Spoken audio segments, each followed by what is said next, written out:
sebagaimana kita tahu bahwa putusan MK itu final mengikat.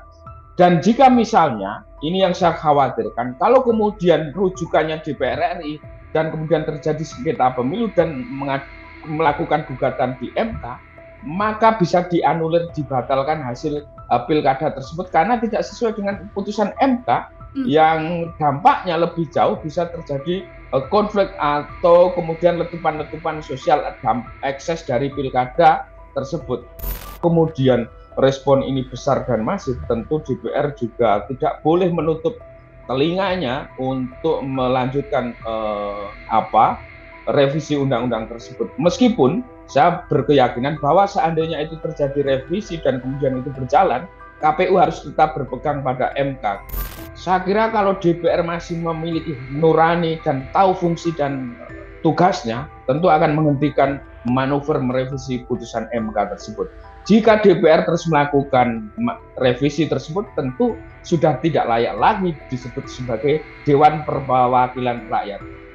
Saya kira demo hari ini adalah upaya menyuarakan aspirasi dalam menjaga demokrasi, dan karena itu tidak ada cara lain untuk menghentikan demonstrasi itu adalah DPR menghentikan rencana untuk merevisi undang-undang pilkada. Tribunnews on Fokus Tribuners hari ini kembali membersamai Anda bersama dengan saya, Nila Irda. Demo besar-besaran hari ini terjadi menanggapi langkah DPR RI yang menganulir putusan MK terkait pilkada. Upaya DPR yang menganulir putusan MK ini dianggap memuluskan jalan bagi putra bungsu Presiden Joko Widodo, Kaisang Pangarep, untuk kemudian bisa maju di pilkada 2024. Di tengah demo besar ini, DPR lantas menunda agenda rapat paripurna untuk pengesahan revisi Undang-Undang Pilkada. Lantas bagaimana kemudian situasi chaos ini bisa direspon dan ditemukan jalan tengahnya, Tribuners? Saya akan berdiskusi hari ini, sudah tersambung melalui sambungan Zoom. Ada pengamat politik sekaligus Direktur Eksekutif Skala Data Indonesia, Bang Arief Nurul Imam. Bang Arief, selamat sore. Terima kasih banyak sudah bergabung. Selamat sore Mbak, selamat diskusi, dan kita melihat dinamika demonstrasi hari ini cukup masif di banyak kota di Indonesia. Oke, demo besar-besaran hari ini, Bang Arief, terjadi di Jakarta, ada di Makassar, hingga di Semarang, di Solo juga terjadi demonstrasi. Sebelum kita memulai diskusi terkait putusan MK dan juga anulir dari balik DPR ini, saya ingin melihat analisa atau kacamata Bang Arief terlebih dahulu, bagaimana kemudian melihat situasi massa atau keresahan dari masyarakat hingga akhirnya turun ke jalan dan cukup besar, termasuk ada tokoh-tokoh besar juga yang akhirnya ikut turun gunung menyuarakan suaranya terkait putusan MK dan juga balik DPR ini, Bang. Saya rasa demonstrasi hari ini yang digelar di banyak kota, di Makassar, Surabaya, Bandung, Yogyakarta, Semarang, Jakarta, dan di kota-kota lainnya, menunjukkan ekspresi kekecewaan masyarakat atau kekecewaan publik terhadap manuver dari DPR RI yang mencoba menganulir putusan MK.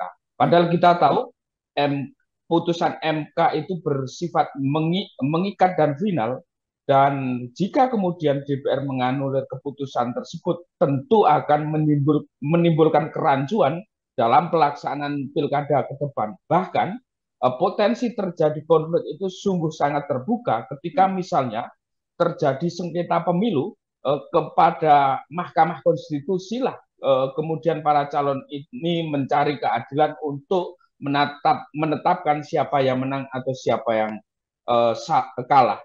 Karena itu saya kira demo hari ini sebagai aspirasi terhadap penolakan terhadap upaya DPR menganulir putusan MK, dan karena itu jika diabaikan, saya kira ada gelombang perlawanan yang akan lebih masif lagi. Kepentingan apa sih sedianya yang dilihat oleh Bang Arief begitu ya, melihat bagaimana kemudian tumpuk-tumpukan aturan yang terjadi setelah adanya putusan MK ini? Apa yang sedianya ingin dicari oleh DPR sendiri? Apakah memang dalam tanda kutip ada maksud terselubung hingga kemudian mengangkangi putusan MK yang sedianya ini adalah keputusan sudah final, Bang? Saya kira apa yang dilakukan DPR RI, kecuali PDIP, saya kira dalam upaya untuk melakukan dominasi politik dalam banyak pilkada, Hmm. terutama pilkada-pilkada yang memiliki basis massa besar, misalnya di Jawa Timur, Jawa Barat, dan Jawa Tengah, dan pilkada lainnya, sehingga dominasi tersebut bisa mengeliminasi tokoh-tokoh potensial yang tidak mendapat dukungan partai politik dalam blok politik, khususnya Koalisi Indonesia Maju Plus. Hmm. Inilah yang kemudian menimbulkan keresahan kalau kemudian undang-undang ini tidak terjadi direvisi oleh MK, maka banyak pilkada yang melawan kotak kosong atau melawan calon independen. Dari sisi demokrasi tentu itu tidak sehat Hmm. karena kompetisi sudah diseleksi secara oligarkis, di mana elit politik, partai politik tidak memberikan ruang yang lebar pada tokoh-tokoh yang potensial untuk maju berkompetisi dalam pilkada. Saya kira itulah motif politik praktisnya soal kooptasi dan dominasi dari partai politik yang melakukan koalisi besar di politik nasional. Ada gerakan langsung di lapangan atau demonstrasi yang terjadi hari ini, namun di media sosial kritik-kritik keras terhadap bagaimana kemudian balik DPR ini yang akan mengesahkan dalam rapat paripurnanya juga tersorot begitu, Bang Arief. Satu di antaranya adalah bagaimana kemudian publik melihat putusan MK yang akhirnya akan ditutup dengan putusan dari balik DPR ini adalah upaya, salah satu upaya untuk bisa membawa sosok putra Presiden Jokowi begitu ya, bisa saya sebutkan Mas Kaisang untuk bisa maju di pilkada. Karena kan yang kita tahu secara umur kalau mengikuti putusan MK, Mas Kaisang tidak bisa mengikuti pilkada. Tapi dengan balik DPR kan Mas Kaisang sudah bisa mengikuti pilkada. Dari analisa Bang Arief sendiri seperti apa?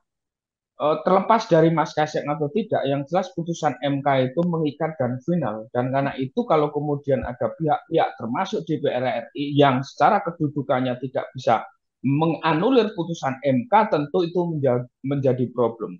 Kebetulan tokoh yang potensi maju kurang dari persyaratan umur yang ditetapkan oleh MK, kebetulan Mas Kaisang. Terlepas dari tokoh siapapun juga, saya kira pakem atau patokan kita adalah keputusan hukum MK itu bersifat final dan mengikat, dan karena itu manuver yang dilakukan DPR RI ini tentu mencederai semangat berdemokrasi dan mencederai ketatanegaraan kita. Inilah yang saya kira menjadi kritik keras dari elemen masyarakat, dari masyarakat sipil, mahasiswa, aktivis, akademisi turun ke jalan. Saya lihat beberapa teman kita, banyak teman saya yang turun juga ke jalan, akademisi, intelektual, aktivis, dengan menyuarakan dan keresahan yang sama.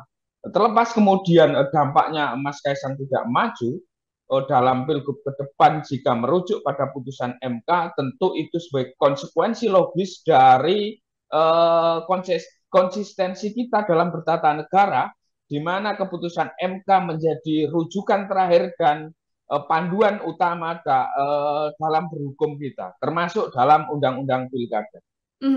Artinya setelah putusan MK ini, sekalipun ada balik atau kemudian rapat paripurna yang dilakukan oleh DPR ini, sedianya tidak bisa kemudian mengutas putusan MK yang sudah dijatuhkan kemarin, Bang Arief. Iya, saya kira iya. Seandainya DPR ini menganulir Hmm. hasil putusan MK ini, saya kira secara hukum ketatanegaraan tidak bisa. Tentu ini pakar hukum tata negara yang paham. Ya. Tetapi sebagaimana kita tahu bahwa putusan MK itu final mengikat.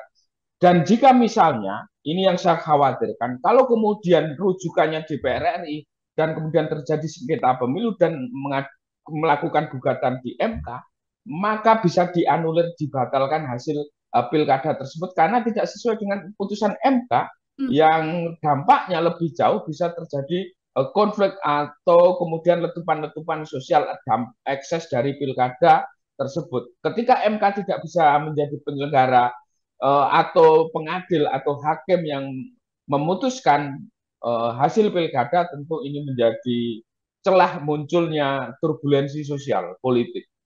Hmm. Satu partai politik yang kemudian dirugikan begitu ya, Bang Arief ya, atas putusan atau balik DPR ini kan PDI Perjuangan. Setelah kemarin ada angin segar bagi PDIP untuk bisa mengusung kandidat begitu. Dalam hal ini seperti di DKI atau di Jakarta sendiri. Apakah kemudian PDIP sendiri dengan upaya yang dilakukan oleh Balik DPR ini dalam tanda kutip sedianya ada upaya juga untuk menutup langkah atau menghentikan upaya PDIP untuk bisa maju dalam kans di pilkada, Bang. Saya kira PDIP di DPR menolak wacana untuk revisi Undang-Undang Pilkada untuk menganulir hasil putusan MK. Tetapi kemudian apakah itu berlanjut atau tidak? Tetapi tadi lihat statement terakhir dari salah satu pimpinan DPR bahwa mereka juga akan melihat respon publik, bagaimana aspirasi publik. Kalau kemudian respon ini besar dan masif, tentu DPR juga tidak boleh menutup telinganya untuk melanjutkan revisi undang-undang tersebut. Meskipun saya berkeyakinan bahwa seandainya itu terjadi revisi dan kemudian itu berjalan, KPU harus tetap berpegang pada MK karena itu keputusan tertinggi. Jika tidak, maka potensi letupan sosial akan terjadi pasca pilkada yang akan muncul banyak sengketa politik atau sengketa dalam pilkada. Hmm. Sedikit soal putusan Mahkamah Konstitusi, Bang Arif, yang terakhir yang juga kemudian menjadi polemik selain masalah usia begitu ya, antara 30 tahun dan yang kedua bagaimana kemudian partai politik bisa mengusung kadernya tanpa memenuhi 22 suara atau threshold begitu ya. Apakah kemudian kalau dari analisa Bang Arif, putusan dari MK ini adalah sudah menjadi jalan tengah bagi sejumlah partai tidak perlu berkoalisi banyak, artinya saat ini sudah bisa mengusung kandidatnya sendiri, Bang?